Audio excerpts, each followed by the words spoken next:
Transform sa weekend ng Pinoy.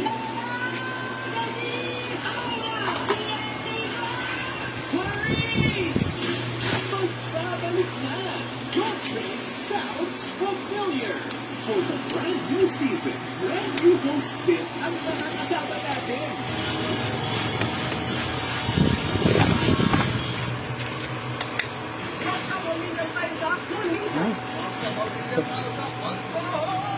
Kasama ang mga celebrities na hindi lang magiging campaigns.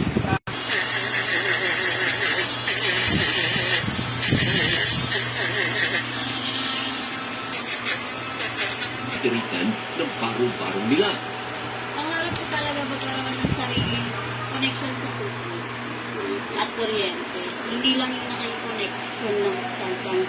Ang sa pagproblema ng mga miyembro ng 4Ps at marginalized sector ay hindi nakapangalan sa kanila ang bill nila sa tubig ng Maynila at Manila Water.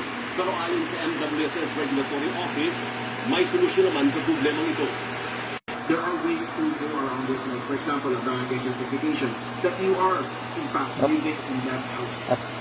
Balak ng Maynila. Sa kanilang bayaran sa buwan-buwan sa tubig. Diskarte naman ng MWSS Regulatory Office, bumaba sa mismong komunidad na maraming 4Ps at marginalized sector. We targeted someone because of its compact and smaller size. Mas mabilis po.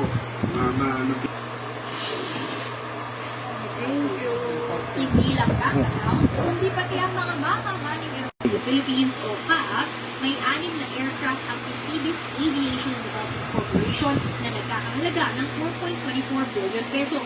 Samantala, ang icon contractor sa bansa, kundi mabawi rin ang perang nakulimbat mula rito. Una nang sinangkot ni Tizon ang Sunrise 8 o ang kumpanyang itinat. Sabi ka na sa akin mamaya. Iwan ko lang yung labahan doon kung talaga ba grande.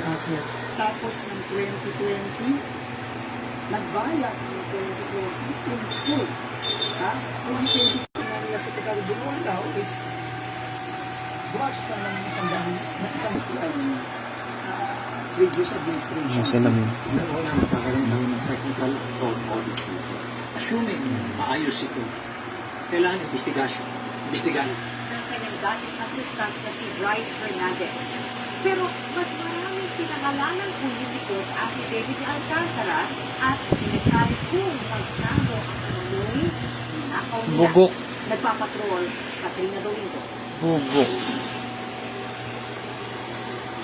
Nagtugma ang mga sinumpaang salaysay ni dating Bulacan First District Engineer Henry Alcantara